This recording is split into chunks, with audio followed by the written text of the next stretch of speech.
Les amis, bonjour. Nous sommes aujourd'hui au Mexique, pas loin de Mexico City, dans un endroit incroyable. Après s'être fait alpaguer par une dizaine de guides, nous nous retrouvons en marchant en direction de cette chose que vous allez voir dans un instant.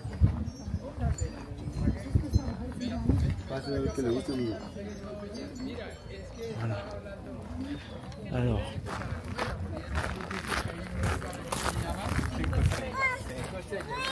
voilà. Alors on se retrouve aujourd'hui pour quelque chose de merveilleux. Attendez. Hop.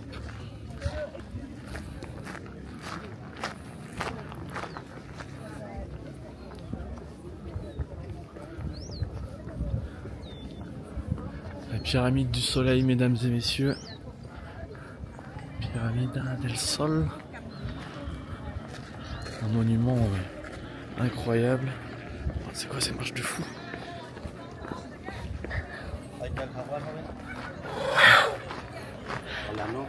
Voilà.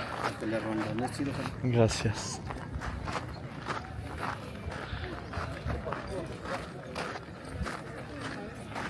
C'est quand même fameux. On a une autre pyramide juste là-bas, vers laquelle on va se diriger. Je pense que vous entendez le bruit, c'est tout. C'est les vendeurs ambulants qui ont des petites babioles pour faire des bruits d'animaux, de jaguars, etc. C'est quand même un truc de fou. On va se diriger maintenant vers la deuxième pyramide. Et on se retrouve quand j'y suis. Nous nous retrouvons maintenant à proximité de la pyramide. Le vent est en train de défoncer mes cheveux, comme d'habitude. Et c'est dégueulasse. C'est pour ça que je ne retournerai plus jamais cette caméra. Voilà. Attendez, hop. Regardez-moi cette beauté. Beaucoup de vent. Je sais pas si ça nuira au son.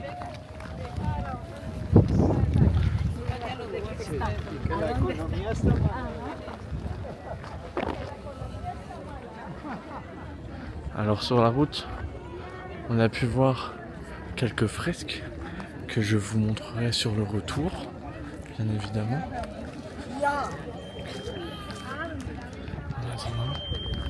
Oui, il y a plein de bases de pyramides, il y a plein de débuts de construction, on dirait. Beaucoup de monde aussi, mais rien qui a été forcément terminé. Pour quelle raison, je ne sais pas, et j'ai décidé de ne pas prendre de guide, parce que j'avais pas envie.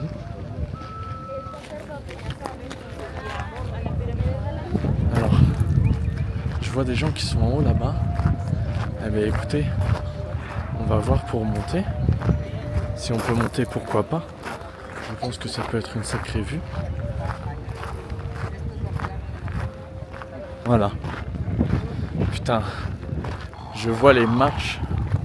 Bon, il y a des vieux qui le font, donc ça va pas être très compliqué. Mais je vois les marches et je me dis que ça va pas faire du bien.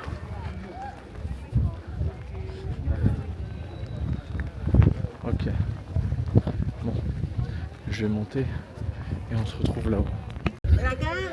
Laissez-moi vous dire que c'est des sacrés meufs. Par contre, ça en vaut le coup.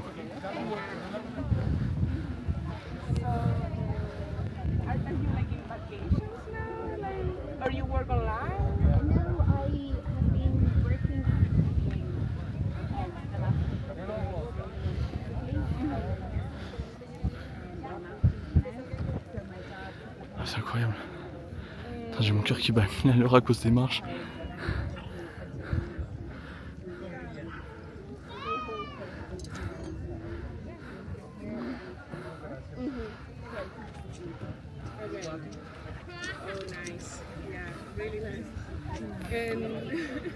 Like, why Mexico? I was thinking it's interesting. Okay.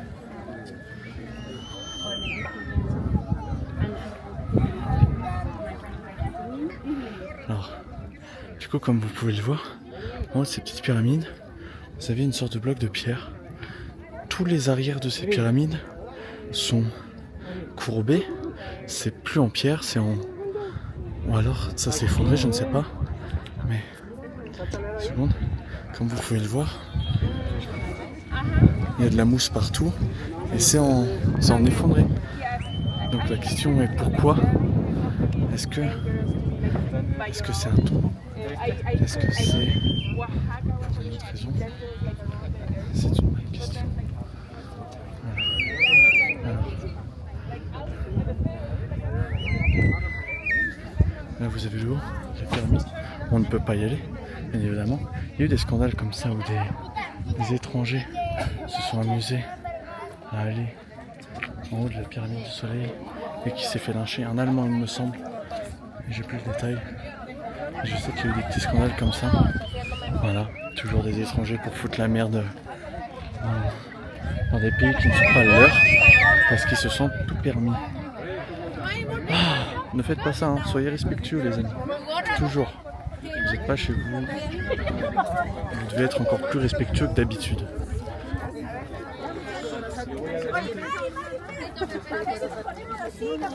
Ah, c'est bon. Bon allez, je redescends. Je vais aller au niveau des fresques pour vous montrer ça. Je vais regarder s'il y a d'autres choses sympas à voir ici. Et ensuite, on verra bien ce qu'on fait. Voilà, ciao ciao. Très bien. Nous arrivons en gravure. Ce n'est pas quelque chose d'exceptionnel, mais c'est quand même sympa à voir. Archaeologists removed the wall.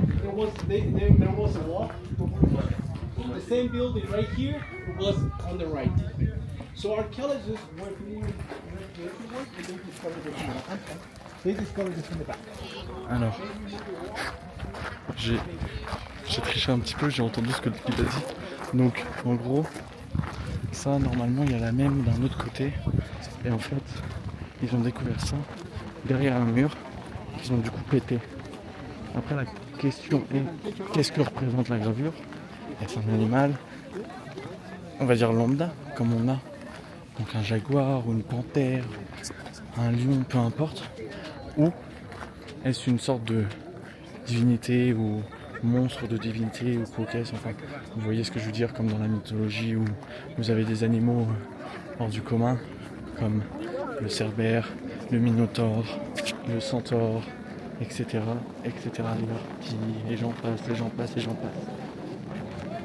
Enfin voilà, telle est la question, et on n'aura pas la réponse.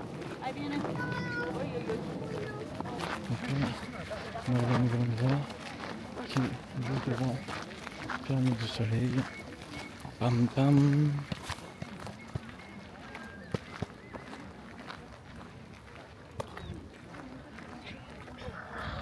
Je me demande quand même ce qu'il y a en haut de la pyramide. Parce que du coup il y a des escaliers pour aller jusqu'en haut. Malheureusement on ne peut pas aller jusqu'en haut. Et je me demande quand même ce qu'il y a là-haut. Nous sommes sur une autre face de la pyramide du soleil. Et nous voyons des escaliers qui sont à mi-hauteur de mur, on peut appeler ça un mur, qui sont entre guillemets pas du tout adaptés à taille humaine. Voilà. Et on le voit sur toutes les faces sauf l'avant-dernière. Donc 1, 2, 3. Et la troisième du coup n'a pas d'escalier entre guillemets. Entre guillemets, hein. Voilà. Alors nous voilà dans le jardin botanique. Hop. Voilà.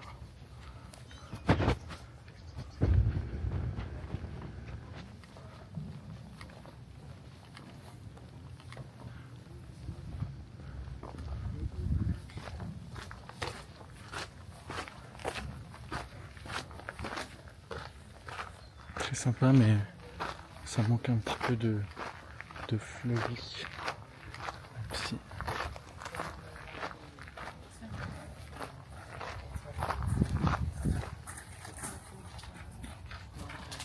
joli. Hein. Pour ceux qui me connaissent, j'aime beaucoup la botanique. J'aime beaucoup les fleurs. Pas forcément les plantes, mais les fleurs. Et ça, c'est quand même un petit plaisir parce que l'odeur est incroyable. Par contre, tout ce qui est pierre, pilier comme ça, je n'ai aucune idée de ce que c'est. Et surtout qu'ils ne mettent pas de panneau. Il y a un panneau, autant pour moi, il y a un panneau explicatoire, mais je ne l'avais pas vu, je suis aveugle.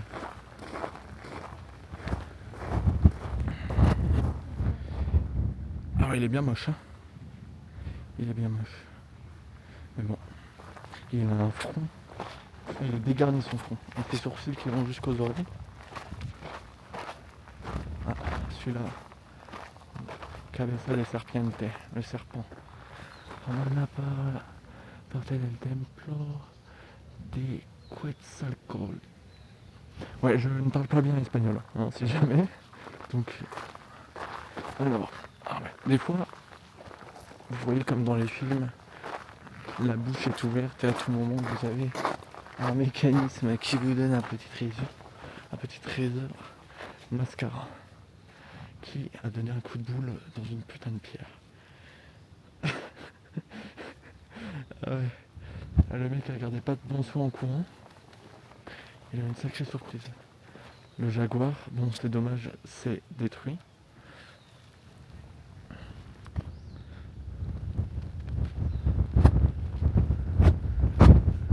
J'ai l'impression qu'il y a beaucoup d'idolation autour du jaguar ici. Alors après c'est assez connu. Mais c'est vrai que j'ai l'impression qu'il y a beaucoup d'idolation autour de ça. Voilà. J'aimerais bien trouver cette zone archéologique. Il me semble que je peux y aller en me dirigeant par là-bas. Attendez une seconde. Voilà. Pardon.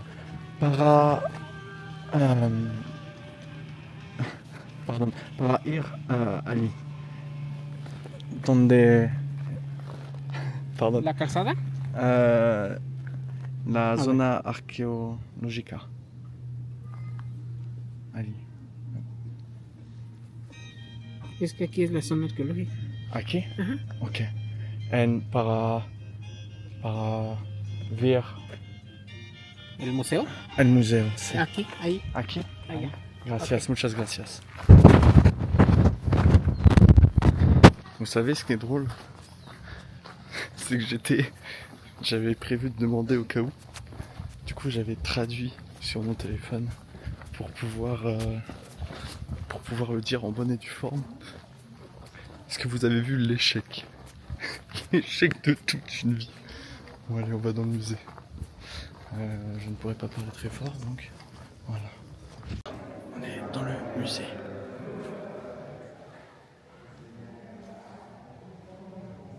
Alors, c'est un emblème à la représentation d'un oiseau qui verse de l'eau de par son bec.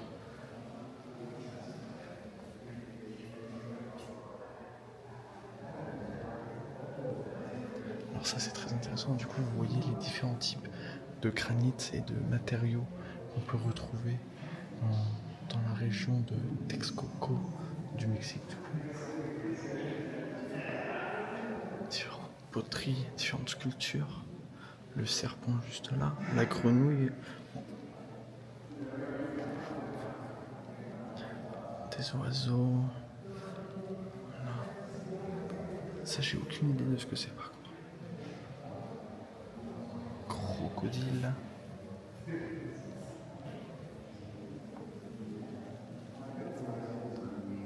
Fragment d'un mur, d'une peinture murale qui démontre des formes géométriques. Voilà. Les angles, les cercles qui sont connus dans les monuments. Quoi. Désolé, hein, la traduction est un peu bancale. Alors, les félins, les singes Et les wild boars. Wild boars, c'est le cochon, enfin cochère, etc. Ça montre l'importance de la faune dans les régions. Voilà, je vous traduis, mais en gros, hein, c'est pas compliqué à voir. C'est des créations des temps anciens de par les Australopithèques, je sais pas comment ça s'appelle. Après, j'en suis pas du tout sûr, mais par les peuples anciens qui habitaient le Mexique.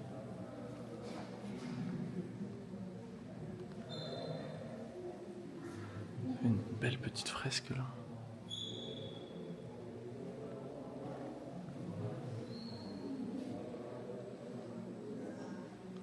Alors,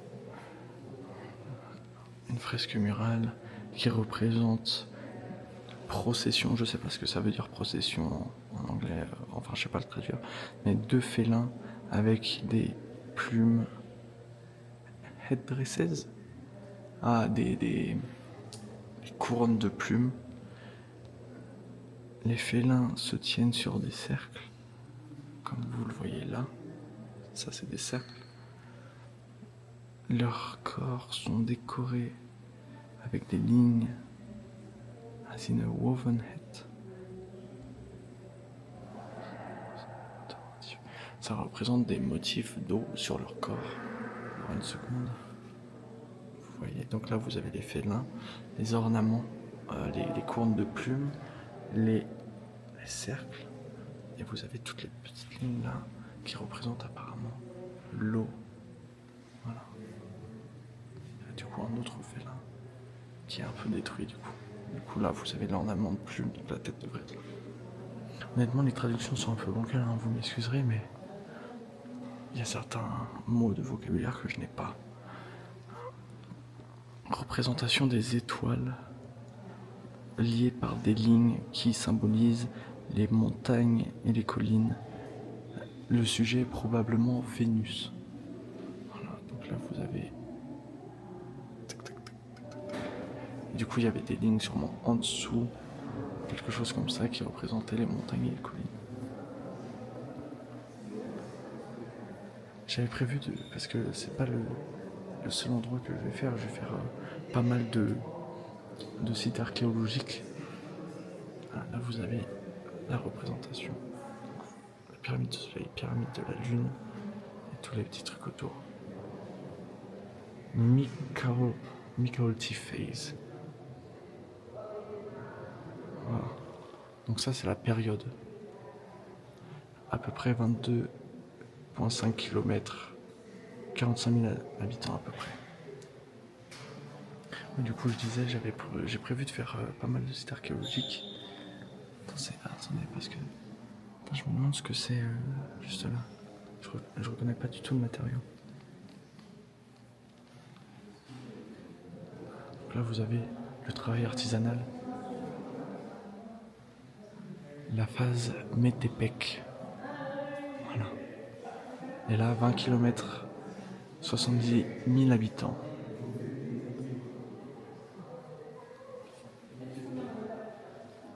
Ah, vous avez sûrement pointe de flèche et ça de lance. Voilà. Vous avez vraiment différents types de pentes. Après, peut-être qu'une a été détruite et que l'autre non. C'est original. Un vase encore, mais pas de tête. Sûrement sur l'opercule. Bon. Je finis ça et ça roule de la ciudad. Développement de la ville. 500-200 avant Jésus-Christ. Voilà. Et là, la phase Tlamimilolpa. Tlamimilolpla. Oh, c'est difficile à prononcer. 65 000 habitants. Je pourrais pas vous dire laquelle est la première et laquelle est la deuxième. Donc ça là, c'est des objets qui datent de 250 à 450 avant Jésus-Christ. Ça également. Donc vous retrouvez pareil les têtes de flèches, de lances, des vases, des masque, j'imagine. T'as regardé le premier selfie de l'homme mexicain. Et du coup, comme je disais, je parle très bas. Comme je disais, je vais faire un tour de sites archéologiques, de temples et de pyramides. Mais du coup, je voulais le faire en une vidéo ou deux. Et je pense que je vais faire plusieurs vidéos. Parce que ça, c'est vraiment intéressant. C'est vraiment sympa à voir. Anthropomorphic brazier in which we can see a portion of the face of a bearded person with the lips parted, out of which comes a bifurcated tongue into a circular ear spool decorated with small wound appliqué. On the edge, it also has a tooth necklace. Ouais, donc là, ça explique juste ce qu'on voit. Donc une tête avec une barbe, des oreilles écartées et quelque chose dans la bouche, sur les lèvres. Donc là, vous avez de l'os. Voilà.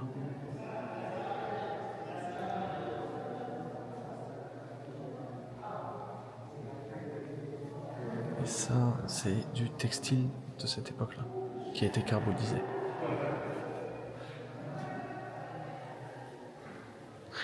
Ah mais tenez, ça on retrouve beaucoup dans les temps anciens. C'était pour moudre, c'était pour écraser tout ce qui était plantes, comme on utilise encore aujourd'hui, mais de différentes formes.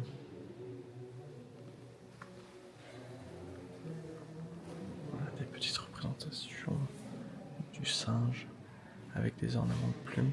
J'ai l'impression qu'ils aimaient beaucoup les ornements de plumes. Je ne sais pas pourquoi, mais je me dis c'est peut-être parce que vous savez, dans certaines cultures, ils le chassent pour manger, pas pour chasser. Et du coup, pour certaines cultures, si tu chasses et tues un être humain, une vie, tu dois en faire le maximum d'utilisation. Donc peut-être que, vu qu'ils chassaient potentiellement des oiseaux, c'était l'utilisation entre guillemets maximum.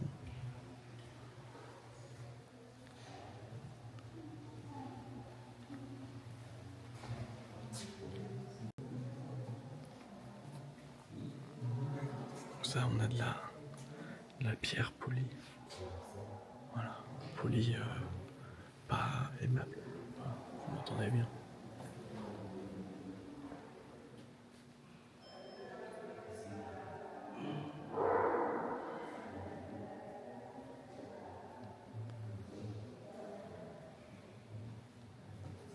Donc ça, c'est de l'obsidienne.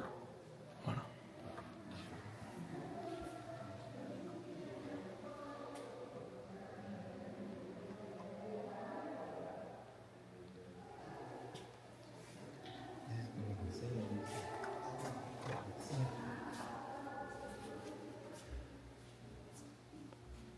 Alors ça, c'est des trucs d'encens qui étaient utilisés pour des maisons, des rituels, si je ne dis pas de bêtises.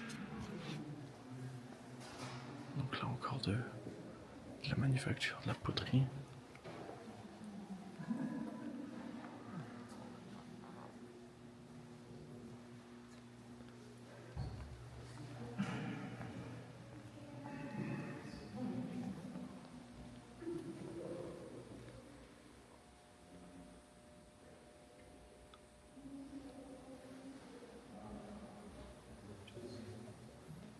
Voilà d'où proviennent les informations que je vous donne, les amis. Wow, ils ont fait un max de trucs. Donc là, vous avez une représentation. Donc, pyramide du soleil, pyramide de la lune. Et du coup, là, vous avez le village représenté dans les temps anciens. Comme vous pouvez le voir, tout là-bas. Attendez, je vais vous faire un zoom. Tout là-bas, c'est les petits trucs que je vous ai montrés qui sont dégringolés à l'arrière. Et là, ils ne le sont pas. Donc, la question, c'est pourquoi ont-ils été dégringolés? Voilà. Ils ont fait une sacrée maquette quand même.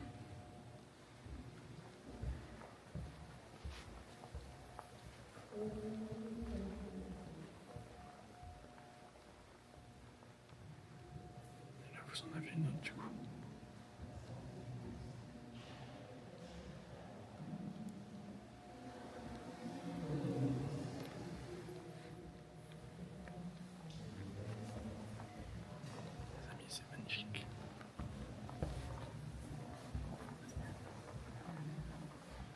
La pyramide de la Lune, 700-750 avant Jésus-Christ.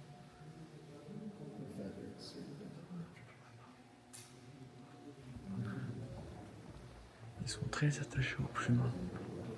Je ne sais pas pourquoi, faudrait que je me renseigne.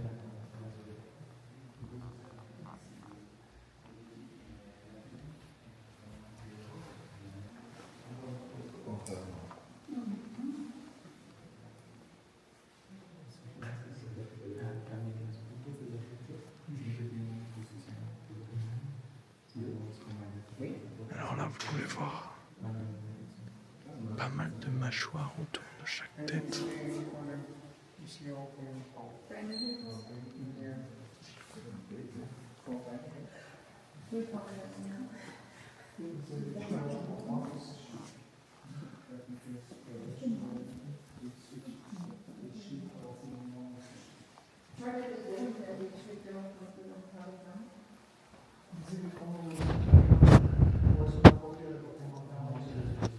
C'est presque romantique comment ils se regardent.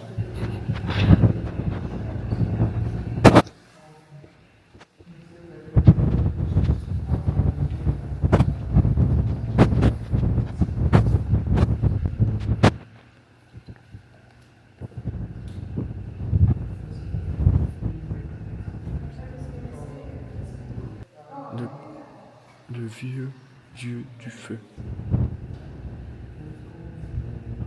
Représenter un vieil homme assis, recueillant du feu au-dessus. Cuicuilco. Ses origines viennent de Cuicuilco. Et après colombienne cosmogonie. Un god central associé aux 4 directions de l'univers. Je vous le mets, si vous voulez traduire vous-même, faites donc. En tout cas, moi, j'imagine que c'est le même. Et encore une fois, parce que du coup, plusieurs peuples, plusieurs civilisations avaient le même dieu, la même divinité, mais ne le représentaient pas exactement de la même façon. C'était impossible à cette époque de faire quelque chose de machinal et de constant. Le sceptre du serpent à plumes.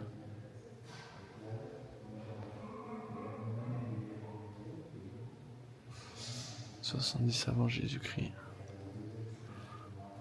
C'est le seul artefact, c'est la seule chose travaillée dans le bois qui a été découverte dans Teotihuacan en plus de 100 ans d'exploration archéologique. Parce que le site n'a pas des propriétés propices à la conservation de ces choses-là.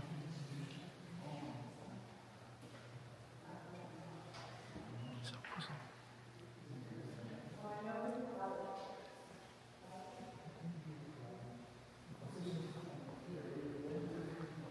C'est incroyable.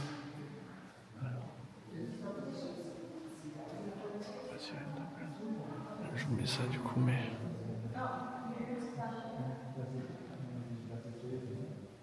ils étaient sur les coins des toits, les symboles pour les années du coup, un peu comme les signes astrologiques. Félin. Ouais, donc là vous avez le félin. Là, félin, j'imagine que les trois c'est le félin. Je n'ai aucune idée, c'est pas précisé.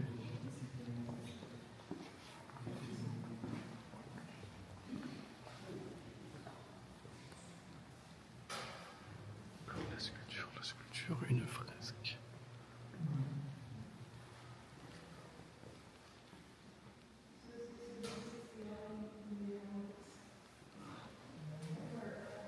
Peut-être un bain, du coup. Parce que, bon, c'est fini, mais on ne dirait pas, mais je pense que c'est très lourd. Parce qu'il me semble que c'est du marbre, vu la couleur et l'aspect. Mais je pense que ça doit être très, très lourd. Donc là, vous avez une belle fresque aussi.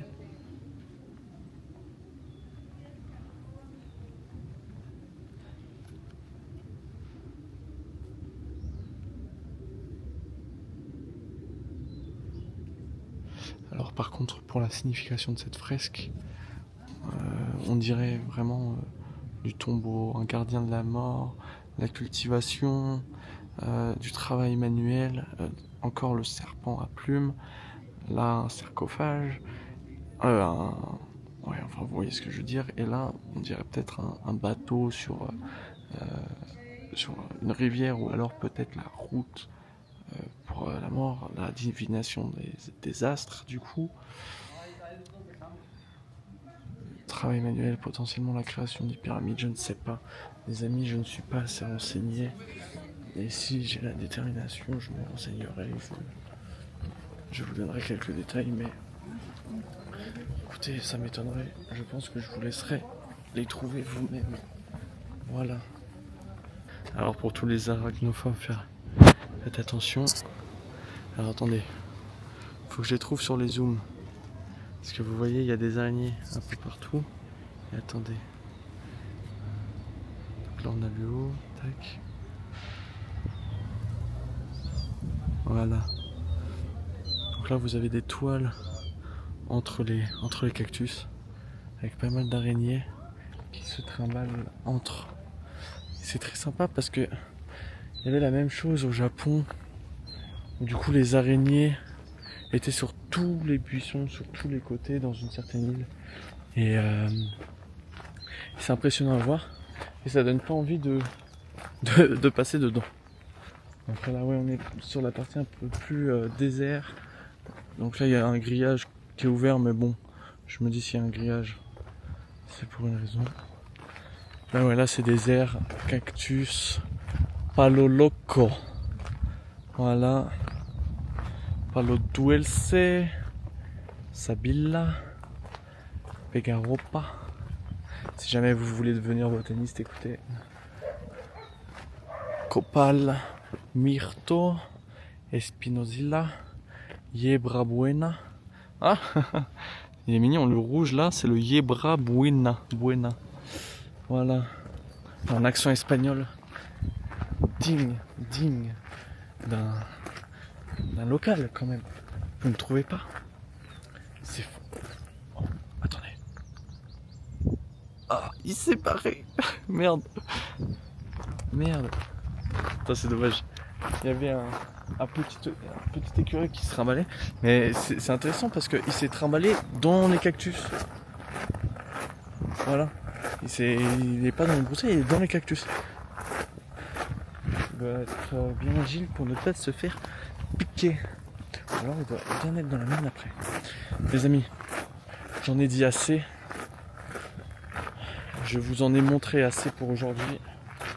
Je fais un cut. Soit pour finir la vidéo. Waouh, ça... Attendez. Ça c'est joli. Butine mon ami, butine. J'ai pas envie qu'il m'attaque par contre celui-là. Honnêtement, ceux qu'on a à la maison sont beaucoup plus mignons. Laissez-moi vous le dire. Parce que, en plus, c'est un réflexe naturel. Tout ce qui est couleur vive dans la nature est plus... Comment dire ça? Est plus dangereux et plus inquiétant. En tout cas, si vous vous retrouvez dans la nature et que vous vous trouvez à voir un petit truc tout petit avec des couleurs un peu spéciales, ne touchez pas, ce n'est pas bon. Et je me suis encore perdu à blablater pendant 5000 heures. Bon écoutez, bonne journée, à la prochaine et passez de bonnes journées.